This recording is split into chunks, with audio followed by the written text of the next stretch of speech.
गुज्जर नाला तजावुजात केस में तलबी पर वज़ीर आला सिंध अदालत पहुँच चुके हैं। अदालत ने एडवोकेट जनरल के जवाब पर इजहार अदम एतमाद जाहिर किया है। अपडेट करें आपको अहम खबर के हवाले से। गुज्जर नाला और रंगी नाला महमूदाबाद तजावुजात केस में सुप्रीम कोर्ट का बड़ा हुक्म सामने आ चुका है। सुप्रीम कोर्ट ने हाई कोर्ट के हुक्म इम्तनाई ख़त्म कर दिए। जाली लीज पर कायम तजावुजात का भी खात्मा करने का हुक्म दे दिया। रिमार्क्स दिए कि जाली लीज पर कायम मकानात कमर्शल तामीरात फौरी गिराई जाए। सुप्रीम कोर्ट ने तमाम तजावुजात के खात्मे का हुक्म दे दिया। गुज्जर नाला तजावुजात केस में तलबी पर वज़ीर आला सिंध अदालत पहुँच चुके हैं।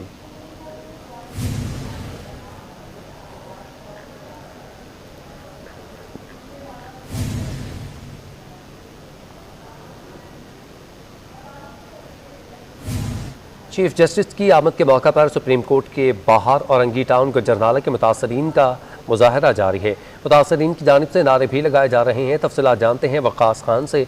वकास बताएगा क्या नारे लगा रहे हैं ये लोग। सुप्रीम कोर्ट कराची रजिस्ट्री में चीफ जस्टिस ऑफ पाकिस्तान की आमद के मौके पर सुप्रीम कोर्ट कराची रजिस्ट्री के सामने एहतजाज किया जा रहा है। नाला मुतासरीन है, ये औरंगी टाउन और गुज्जर नाले के मुतासरीन की जानिब से यहाँ पर एहतजाज किया जा रहा है। उनका ये कहना है कि तकरीबन 8 माह गुजर चुके हैं, उनके घरों को मिसमार कर दिया गया था तजावुजात की आड़ में, जिसके बाद से लेकर अब तक वो अपने हक के लिए आवाज़ बुलंद कर रहे हैं, लेकिन उनकी दाद रसी नहीं की जा रही, उनको घर के बदले घर नहीं दिया जा रहा। यहाँ पर मुतासरीन की जानिब से एहतजाज किया जा रहा है, जिसमें नारे लगाए जा रहे हैं कि उनका जो घर छीन लिया गया था उसे वापस दिलवाया जाए, या तो कोई मुतबादिल कोई जगह दी जाए और उनको घर उनको वापस दिलवाया जाए। अलबत्ता जो महंगाई का ये दौर है, दिन ब दिन महंगाई में इजाफा हो रहा है और ऐसे में जब छत भी ना हो तो किरायों में भी इजाफा हो चुका है। दीगर मुश्किलात जो है ज़िंदगी की मज़ीद बढ़ चुकी हैं, जिसकी वजह से यहाँ पर ख़वातीन की भी यहाँ पर तादाद मौजूद है और मर्द हज़रात भी यहाँ पर मौजूद है। सुबह से यहाँ पर मुतासरीन यहाँ पर आए हुए हैं और अपने हक के लिए एहतजाज किया जा रहा है यहाँ पर। बहुत शुक्रिया वकास, आपने अपडेट किया। पाकिस्तान स्टॉक एक्सचेंज में कारोबार का पहला रोज़। पाकिस्तान स्टॉक मार्केट में चाइनीज़ ट्रेडिंग सिस्टम का आगाज़ कर दिया गया। ट्रेडिंग सिस्टम के आगाज़ के पहले दिन सरमायाकारों और ब्रोकेज हाउसेज सिस्टम ऑपरेटिंग में परेशानी का सामना है। कारोबार के आगाज़ के साथ ही ट्रेडिंग सिस्टम में इब्तदाई खामियां सामने आ रही हैं। तफसीलात जानते हैं तो नुमाइंदा अशरफ खान से। अशरफ खान बताइएगा, ये जो नया सिस्टम मुतारिफ़ करवाया गया है चाइनीज़ ट्रेडिंग सिस्टम, ये किस तरह से काम करता है और क्या खामियां नज़र आई हैं अभी तक? के बाद जो पाकिस्तान स्टॉक एक्सचेंज में ट्रेडिंग सिस्टम जो है नया दौर का आगाज़ हुआ, जदीद नया ट्रेडिंग सिस्टम लॉन्च कर दिया गया है। लेकिन यहाँ पे जो ब्रोकर्स हैं और जो स्टॉक मार्केट में कारोबार करते हैं, उनका ये कहना है कि आज पहला दिन है और पहले दिन जो सिस्टम चेंज हुआ है तो उसमें कुछ उनको ऑर्डर प्लेस करने में कुछ मुश्किलात और दिक्कत का सामना है। लेकिन देखा जाए जो इसकी टाइमिंग है स्टॉक मार्केट, जैसे 3:30 बजे मार्केट बंद होती थी और आधा घंटा लगता था सेटलमेंट में, वो वक्त भी अब ट्रेडिंग का मिल गया, यानी आधा घंटा इजाफी मिल गया, उससे भी फ़ायदा होगा। साथ में जो इशूज़ हैं वो जानते हैं, यहाँ पे जो ब्रोकर्स के एक मौजूद हैं हमारे पास नुमाइंदे जिब्रान, उनसे जानते हैं क्या मुश्किलात हो रही हैं इस वक्त। बहुत शुक्रिया सर। अभी क्या सूरत हाल है?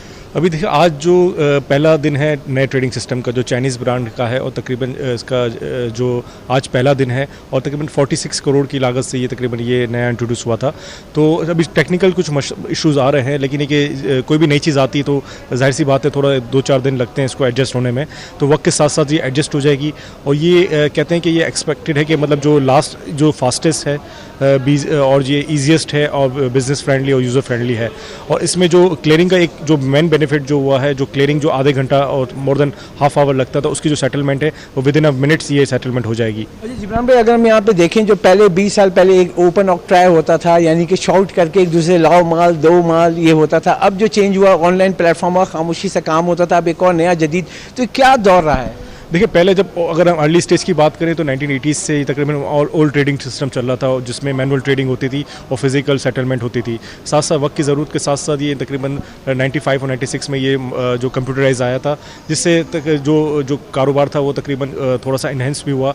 जब पहले 1 करोड़ का काम हो जाता था तो पहले तो physical at the time of physical जब 1 करोड़ का काम होता था तो इसकी जो सेटलमेंट करना बहुत बड़ा अजाब होता था। वक्त के साथ साथ जब कंप्यूटराइज हुआ, जब सॉफ्टवेयर आया तो इसके बाद थोड़ा सा ईजी हो गया, करोड़ शेयर का भी सेटलमेंट होती है, तो अब तो अरब तक भी चली गई थी, आपने देखा लास्ट हिस्ट्री में। तो ये सेटलमेंट करना विद इन मिनट्स हो जाता था। अब जो नया सॉफ्टवेयर है वो इससे भी थोड़ा जदीद है और फास्टेस्ट है, क्योंकि वक्त के साथ साथ मॉडर्नाइज करना पड़ता है, हर चीज़ अपडेट होना पड़ता है। तो 10 साल बाद एक और नई चीज़ आ जाएगी, तो ये तो एक पार्ट है, अच्छी चीज़ है, इसको जो जदीद मार्केट के हिसाब से बनाया गया है। जैसा कि हम देखें यहाँ पे अगर आज जो एक तो नया ट्रेडिंग प्लेटफॉर्म तो आ गया, लेकिन साथ में यहाँ पे बताऊँ आपको इस वक्त कारोबार के दौरान तकरीबन 170 पॉइंट्स की मंदी है। 100 इंडेक्स जो है 45,414 की भी ट्रेड कर रहा है। और यहाँ पे जो सरमायाकार हैं, जो अगर पिछले हफ्ते देखें तो पॉजिटिव सेंस में मार्केट रही थी, आज पहला दिन है और मार्केट में जो सिनेरियो है, मुख्तलिफ खबरें हैं, IMF के साथ जो मज़ाकरात चल रहे हैं उसका भी फोकस किया जा रहा है, रूपी डॉलर वैल्यू है उसको फोकस किया जा रहा है, और जो महंगाई की शरह है उसको फोकस करके जो सरमायाकार की जानिब से मोहतात रवैया देखा जा रहा है पहले दिन। और 100 इंडेक्स में तकरीबन 170 पॉइंट्स की कमी देखी जा रही। जी ठीक है, बहुत शुक्रिया अशरफ खान, आपने तफसीलें अपडेट किया। CNG सेक्टर को गैस बंदिश का आज 10वां रोज़ है। आज रात 8 बजे से CNG सेक्टर को गैस फराहमी बहाल कर दी जाएगी। इस हवाले से मज़ीद तफसीलात जानते हैं नुमाइंदा हबीब खान से। जी हबीब, अपडेट कीजिएगा। देखिए, शहर कायद में पिछले 9 रोज़ से जो है वो CNG की बंदिश का सिलसिला जारी है। आज 10वां रोज़ है CNG की बंदिश। मुकम्मल तौर पर शहर के तमाम तर CNG स्टेशन को जो है वो बंद है। स्विस सदर्न गैस हुक्काम की जानिब से पीर रात 8 बजे तक ये ऐलान किया गया था कि CNG सेक्टर को गैस की फराहमी जो है वो मुअत्तल रहेगी। अब तक ये ऐलान सामने नहीं आ सका है कि आज CNG स्टेशन रात में 8 बजे खोले जाएंगे या बंद रखे जाएंगे, लेकिन 8 बजे का जो है वो बंद रखने का ऐलान किया गया था। दूसरी जानिब CNG के जो सार्फिन हैं, कार चलाने वाले हों या रक्षा टैक्सी ड्राइवर हो, सब परेशानी में मुब्तला हैं। सबका यही कहना है कि सर्दी अब तक मुकम्मल तौर पर नहीं आई है, उससे कबल ही शहर में ये सूरत हाल है कि जो सार्फिन हैं CNG के वो इस वक्त मुश्किलात में मुब्तला हैं। 9 रोज़ से जो है वो CNG बंद है। आज 10वां रोज़ है। आज रात 8 बजे तक CNG सेक्टर को CNG की फराहमी मुअत्तल रहेगी। रक्षा टैक्सी ड्राइवर्स का यही कहना है कि सवारियां CNG पर जो है वो पैसे तो दे देती हैं, लेकिन रक्षे पर गाड़ी चलाना इस वक्त नामुमकिन हो चुका है। शदीद मुश्किलात और परेशानी का सामना है। 2 वक्त की रोटी का असूल भी जो है वो मुश्किल बना दिया है। हुकूमत से और स्विस सदर्न गैस कंपनी से यही मुतालबा है कि CNG की फराहमी को यकीनी बनाया जाए कि जैसे हुकूमत ने और स्विस सदर्न गैस कंपनी ने पिछले साल वादा किया। ठीक है, बहुत शुक्रिया, आपने अपडेट किया। महकमा तालीम सिंध ने 1 नवंबर से सरकारी स्कूल्स के औकात-कार में तब्दीली का फैसला कर लिया है। सुबह की शिफ्ट में 8:30 से दोपहर 2 बजे तक स्कूल्स खुले रहेंगे, जबकि शाम की शिफ्ट में 1 बजे से 4:30 बजे तक स्कूल में तदरीसी अमल जारी रहेगा।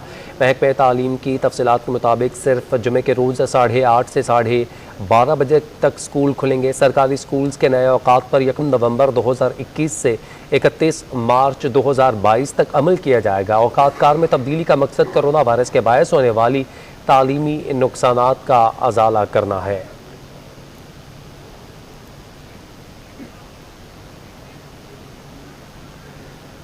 दाऊद इंजीनियरिंग यूनिवर्सिटी का तलबा के दाखिलों के हवाले से बड़ा ऐलान सामने आया है। मैट्रिक के नताइज पर यूनिवर्सिटी में दाखिला दिया जाएगा।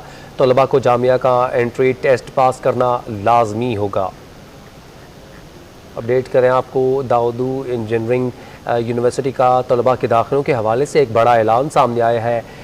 मैट्रिक के नताइज पर यूनिवर्सिटी में दाखिला दिया जाएगा। तलबा को जामिया का एंट्री टेस्ट पास करना लाजमी होगा, जिसके बाद ही वो यूनिवर्सिटी में दाखिला ले सकेंगे। दाऊद इंजीनियरिंग यूनिवर्सिटी का तलबा के दाखिलों के हवाले से बड़ा ऐलान सामने आया है। मैट्रिक के नताइज पर यूनिवर्सिटी में दाखिला दिया जाएगा।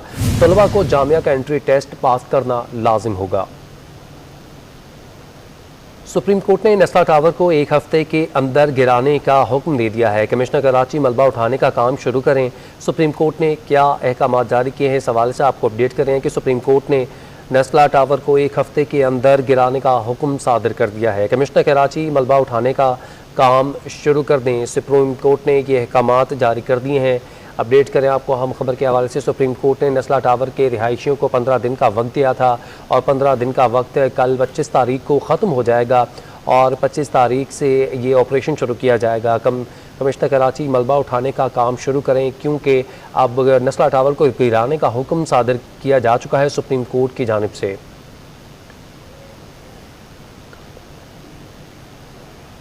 सुप्रीम कोर्ट ने नस्ला टावर को एक हफ्ते के अंदर गिराने का हुक्म सादर कर दिया है। कमिश्नर कराची मलबा उठाने का काम शुरू करते हैं। नस्ला टावर को एक हफ्ते के अंदर गिराने का हुक्म सादर किया गया। कमिश्नर कराची मलबा उठाने का काम शुरू करें, सुप्रीम कोर्ट ने यह हुक्म सादर कर दिया है। अपडेट करें, अदालत ने नस्ला टावर को अब तक ना गिराने पर बरहमी का इजहार भी किया है। बताएं, अब तक नस्ला टावर क्यों नहीं गिराया गया? चीफ जस्टिस ने इस्तफसार किया। साथ ही साथ किसी किस्म की कोई रियायत नहीं दी जाएगी, सुप्रीम कोर्ट ने ये हिदायत जारी की हैं।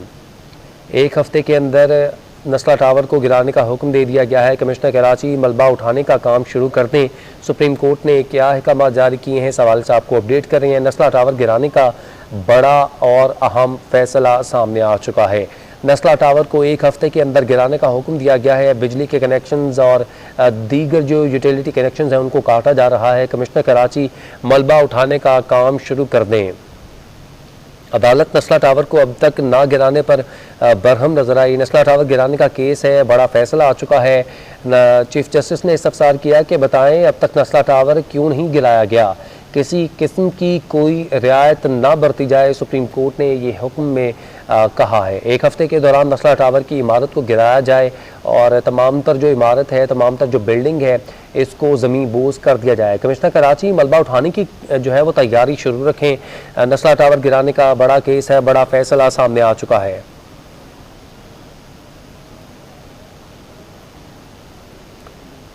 कमिश्नर कराची मलबा उठाने का काम शुरू करें। सुप्रीम कोर्ट ने अहम फैसला सुना दिया है। नस्ला टावर गिराने का केस है, बड़ा फैसला आ चुका है। मज़ीद तफसीलात जानते हैं बिलाल अहमद से। बिलाल, अपडेट कीजिएगा, क्या तफसीलात हैं? सुप्रीम कोर्ट कराची रजिस्ट्री में नस्ला टावर से मुतल्लिक केस की बड़ी समाअत हुई है। Chief justice Sindh supreme court justice Gulzar Ahmed की सरबराही में ये लार्जर बेंच था। दौरान समाअत अदालत ने कमिश्नर कराची से पूछा कि बताएं कि अब तक नस्ला टावर को क्यों नहीं गिराया गया, जिस पर कमिश्नर कराची की जानिब से बताया गया कि 15 रोज़ का नोटिस भेजा गया था मकीनों को और उन नोटिस मौसूल होने के बाद अब ये कार्रवाई शुरू की जाएगी। अदालत ने कमिश्नर कराची को ये हुक्म दिया है कि 7 रोज़ के अंदर अंदर नस्ला टावर को गिराया जाए। इसके साथ ही कमिश्नर कराची को पाबंद बनाया गया है कि वो तमाम के तमाम मलबा भी जो है वो उठाएंगे। ये बताइएगा कि वहाँ पर जो मुकीन है उन्होंने कहा था कि हम एहतजाज करेंगे, हम जगह नहीं छोड़ेंगे, या तो हमें फ़्लैट के पैसे दिए जाएं या दूसरा घर दिया जाए, मुतबादिल जगह दी जाए, तो वो एहतजाज भी मुमकिन हो सकता है। बताइएगा वो उस एहतजाज से निपटने के लिए क्या तैयारी की जा रही है? जी देखिए, आज ये तवक्को की जा रही थी कि सुप्रीम कोर्ट कराची रजिस्ट्री के बाहर नस्ला टावर के जो मकीन हैं वो मुजाहरा करेंगे, लेकिन आज ऐसा कुछ नज़र नहीं आया। जहाँ तक मुतबादिल अराजी देने से मुतल्लिक का मामला है तो सुप्रीम कोर्ट उनकी इस दरख्वास्त को पहले ही निपटा चुकी है और अदालत ने कहा है कि अगर नस्ला टावर के मकीन चाहते हैं कि उनके वाजिबात या उन्होंने जो फ्लैट लिया था तो उसके पैसे उनको वापस दिए जाएं, तो ये बिल्डर का और उनका मामला है। अदालत इस हवाले से बिलाल, ये बताइएगा, वज़ीर आला Sindh supreme court Karachi registry में पेश हुए हैं और जज के साथ मुकालमा पेश आया, उनका क्या बातचीत हुई, बताइएगा। जी देखिए, वज़ीर आला सिंध गुजरनाला केस में पेश हुए हैं। अदालत ने उनसे रिपोर्ट तलब की थी कि मुतासरीन को 1 साल के अंदर बहाल किया जाए और 1 माह के अंदर एक अबूरी रिपोर्ट पेश की जाए। इस सिलसिले में आज एडवोकेट जनरल सिंध पेश हुए थे। अदालत उनसे मुतमईन नहीं थी तो वज़ीर आला सिंध अदालत में पेश हुए। मुराद अली शाह से चीफ जस्टिस पाकिस्तान ने मुकालबा किया और कहा कि हम आप ही की मुश्किल को आसान करना चाहते हैं। आप ये कह रहे हैं कि जो बहरिया टाउन के पैसे हैं आपको दे दिए जाएं, हालांकि ये ज़मीन आप फरोख्त कर चुके हैं। चीफ जस्टिस पाकिस्तान ने इज़हार बरहमी किया और कहा कि आपका कोई भी इदारा इस वक्त काम नहीं कर रहा और कोई KDA हो, सिंध बेल्टिंग कंट्रोल अथॉरिटी हो या कोई भी इदारा हो तो काम नहीं कर रहा। जिस पर मुराद अली शाह ने कहा कि बहुत सारे मसाइल सूबे के अंदर मौजूद हैं, उसमें से एक बड़ा मसला माली मसाइल का है। वफाक की जानिब से पहली बार ऐसा हुआ है कि रेवेन्यू कम मिला है। इसके साथ ही 21 ग्रेड के ऐसे अफसरान हैं जो कि 16 होने चाहिए लेकिन उनमें से सिर्फ 4 काम कर रहे हैं। ठीक है, बहुत शुक्रिया बिलाल अहमद, आपने तफसीलन अपडेट किया। औरंगी गुजरनाला मुतासरीन की बहाली के लिए प्रोग्राम तश्कील दे दिया गया है। वज़ीर आला सिंध ने कहा है कि सिंध हुकूमत भी मुतासरीन की बहाली चाहती है। सुप्रीम कोर्ट जो भी हिदायत करेगी उस पर अमल दरामद करवाया जाएगा। उसके लिए स्कीम से इतना टाइम लग जाता है। जो मैंने उन्हें बताया कि हमारे पास इस वक्त 21 ग्रेड में 24 टोटल स्ट्रेंथ है कैडर ऑफिसर्स की 24 में से 16 फेडरल गवर्नमेंट ने देने इस वक्त 4 है, तो 12 कहाँ से लाएंगे हम? फिर OPS या एडिशनल चार्जेस पे कोर्ट भरम होती है, मुनासिब होती है, इसलिए कि उनको ये इश्यूज़ नहीं है, फेडरल गवर्नमेंट और हमारा मामला है। इसी तरीके से 20 ग्रेड में 48 अफसर कम हैं, तो प्रॉब्लम तो क्रिएट हो जाती है। और मैंने उनको बताया कि मेजर इशू हमारे पास